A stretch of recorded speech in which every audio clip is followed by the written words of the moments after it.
I know. It's been a while. Reason is I've been dealing with some personal things. Been having a lot of problems in my life lately. And also because I've been doing a lot of TikToks.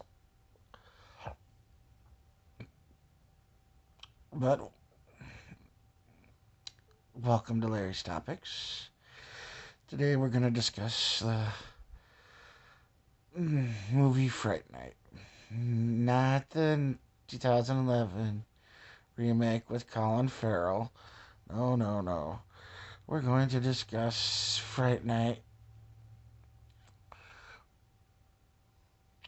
the 1980s version. One, the best one, in my opinion, and many others. All right, let's see. The guy who plays, not Charlie, but was it? Oh, oh God, plays the vampire. I feel like you didn't. I just heard his name and I already forgot it. Maybe it is Charlie. I think they're both named Charlie. And I think about it. Anyhow, uh, I might have to get back to you on that one. Yes, before I go further, I am on TikTok. It's the at symbol Mr. Black 1983. That's my account. I have some paranormal videos on there. I've actually been in a house that's at least over 200 years old, and it's pretty freaky. Yeah, he's using a filter, and the filter only works on living creatures. And I'm the only living creature in this room, but it's reading a face.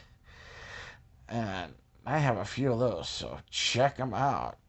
I was even at a hotel where nobody was in this metal chambered area where, people usually put dumpsters so dogs can't get into the garbage and that, and cats, you know. There was nobody in it because an employee was in there not even an hour before, and so no, I know nobody was in it. And the heavy metal door for this area was opening and shutting on its own. So check that out. Anyhow, back to Fright Night. See, what people don't understand about the movie is, right? The guy who plays the vampire, he originally, he did the famous cult classic Princess Bride, Prince Humperdinck, and nobody liked the character, which is what everyone wanted, and the man did an exceptionally exquisite part at Prince Humperdinck. That's why he was perfect for it. But then, him as a vampire, he didn't want to do it originally. He originally wanted no part of, Fright Night. They gave him the script. He turned it down. They requested him to do it like two, three times. He turned it down, and then finally his manager's like, "Please, just look into it. Tell us what you think." They're even willing to take some creative changes if you want. Nothing major. And he broke down. He read the script, and he liked it. And he's thinking about his character, and he says, "Okay, I'll do it, but I want to make my vampire more unique." And I said, "Sure, no problem, whatever." And so many other people don't even know this, other than I'm not even gonna say his name, but he's a YouTuber. He does movies, and he screws up on saying words and certain things. But he talks about Fright Night, And the fact that the guy who plays the head vampire in Fright Night, straight up puts this aspect into his character that unless you know this, you wouldn't know how he's able to do it. And you'd sit there and wonder. And you just assume, oh, it's obviously a decoy to make him appear more human, his more human facade. No, no. In the movie Fright Night, he takes a bite out of an apple, big ass bite. And no, it's not impossible to replicate that bite. I've done it myself just to see if I could. So yes, it is possible to do the bite. And the reason he bites into the apple and he can eat other bits of fruit, because if you notice, he doesn't eat anything but, as far as I recall, he doesn't eat anything but an apple and I think a couple grapes and a piece of pineapple. Is because what kind of vampire or what? Well, yeah, vampire slash bat-like creature he is. And it makes him unique because he's the only one. I've never even heard of this intermediated into an conditioning of any other vampire. And that's the reason he's able to eat apples, grapes, pineapple juice, whatever. It's because he is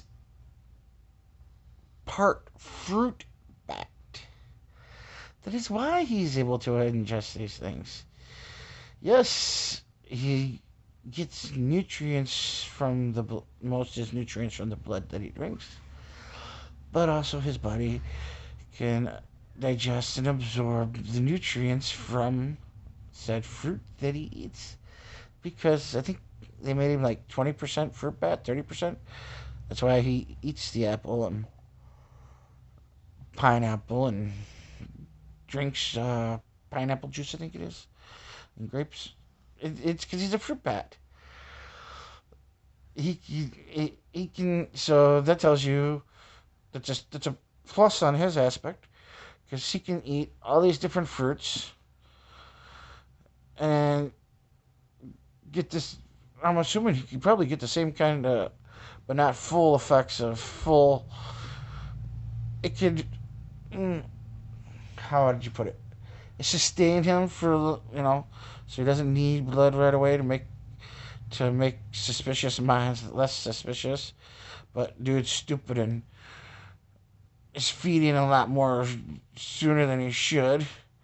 Which, if you're trying to hide and mingle in suburbia America, you want to tone back on the eating of prostitutes. And why would you bring him to your house? Why your house? Go out. Kill him in an alley. Kill him by the train tracks. Make it look like they got hit by a train. Stuff like that. That was dumb on his part. Let's see. If you notice, when you watch the first one to the second one, yes, I do like the second one. I don't care. It wasn't a horrible movie. It was underutilized movie. That's the problem with it. It was underutilized. It's a great movie. If it had been given a proper releasing in that, I'm pretty sure it would have a higher following than it does.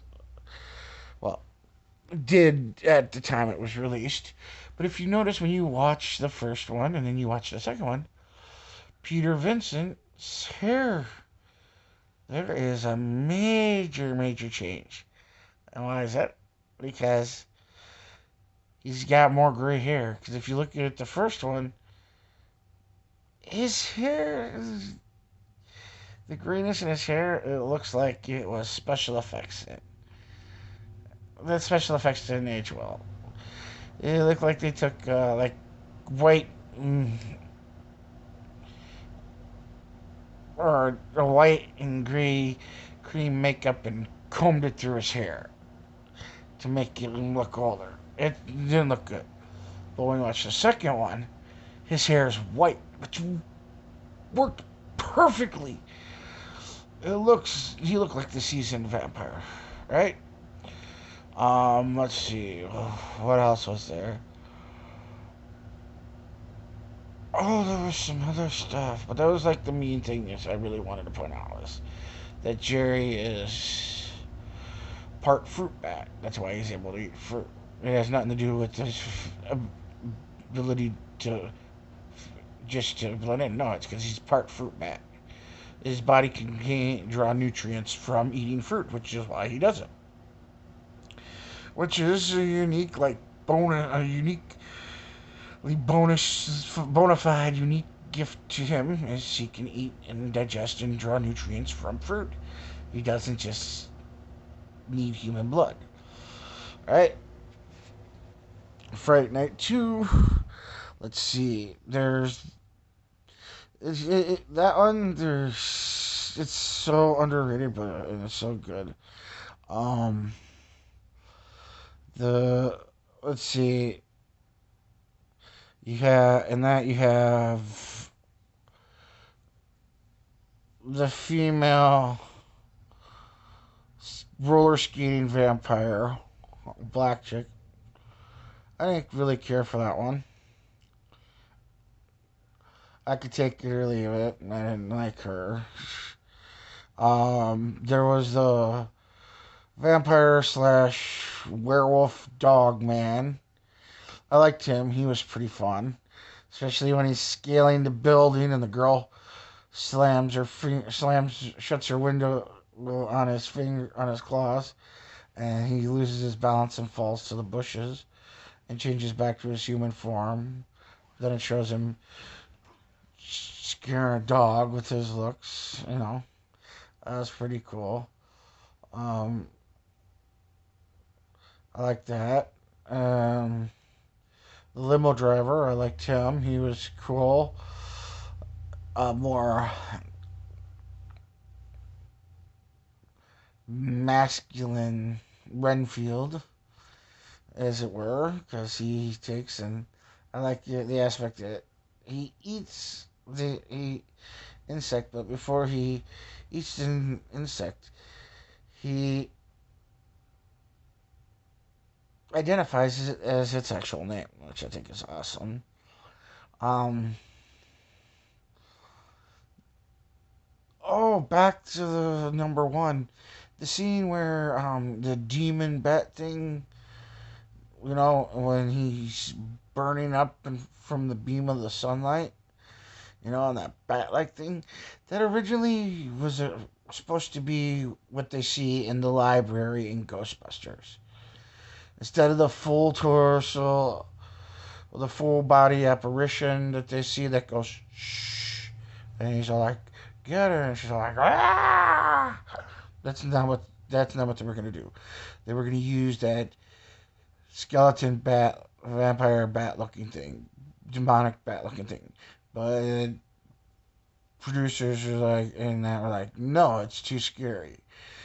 You'll lose your, I think it was PG-13 rating, and it'll be shot to a R because that's really wrong. So they scrapped it, they put it aside, and it was picked up from Ghostbusters and was used for Fright Night. So yeah, that's a interesting fact right there. Most people don't know. But back to Fright Night 2. Um, Again, it's a very severely underrated movie, and it upsets me how badly underrated it is. Um, when I was a kid, my mom got, I guess, the Holy Grail because it's like rare to find now. So I'm assuming you can find that on VHS or DVD. I'm assuming it's going to be worth a lot of money. And it was crazy because they don't give much away about what the star looks female star looks like, the vampire, but yet they do at the same time. It's really cool. This is on the cover. My mom had it. It was, you get her eyes and you get the silhouette of her nose, porcelain pale skin, and fangs, and that's it. The rest of it's like the case is just all white. And you look at the back, and it shows scenes, and it shows a scene that's never utilized in the whole movie. It was obviously dropped, and that's one thing I always found annoying, and still find annoying, is when you look at the back of a movie case and you see a scene that's never in the damn movie. It's like, well, why is it on the back cover if you bastards are gonna cut it? And usually that's because they cut it at post, the last final edits. It's in the cover because they were gonna use it, and they decided to drop it last second. So yeah, you find Fright Night 2, and it's not the remake, and it's stupid because Fright Night 2, the remake, is not what you think. It's a retelling of the first Fright Night movie, but with a female lead instead of male. That's it. Colin Farrell did an okay job with his. I barely remember much of it. So yeah. These are some interesting things you didn't know about Fright Night.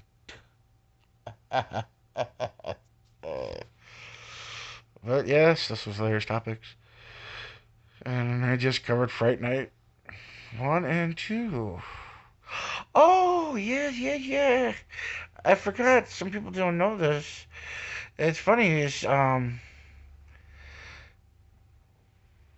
the first movie, I think they used the same coffin in the first one and the second one. But what's funny is, you watch the second one to keep her from going in, because her target is Charlie in this one. To keep her from going into her coffin, Charlie's girlfriend and Peter Vincent take and make a crucifix out of communion wafers. You know, the little bread crackers where they give to you during communion in Catholic Church, and it says, "This is my body," and then they give you a sip of what's basically grape juice, and it says, "This is my blood." It's supposed to be wine, blah blah blah. Yeah. They use communion wafers to make a crucifix in the soil in the coffin. And in the first one, it was touched on by some people about, because Charlie's trying, or, yeah, the lead vampire tries to get into his coffin, and Charlie shuts it, and he gets all mad. And what people don't realize is there's actually a stipulation that they explain upon in Bram Stoker's Dracula, where it says they need to be in the soil of their homeland. That's why in the first one in this, and if you watch the second one, there is soil in the bottom of the coffin, so they can heal and draw power from their native soil. I can't believe not many people have noticed that. When you see that in your classic vampire movies, and you see all like a bunch of dirt, and that, especially it says in Bram Stoker's, why they fill these boxes with decrepit earth, toil night and day. It's because that way the vampire can draw power from his native land. Pay attention, you vampire fans, horror fans. Stop looking at the naked chicks. Well, don't stop looking at them, but listen to detail. There is answers out there. Just not many of you pay attention. Because you're too busy looking at the pretty girl. Look at the pretty girl. But pay attention. This has been Larry's Topics. Goodbye.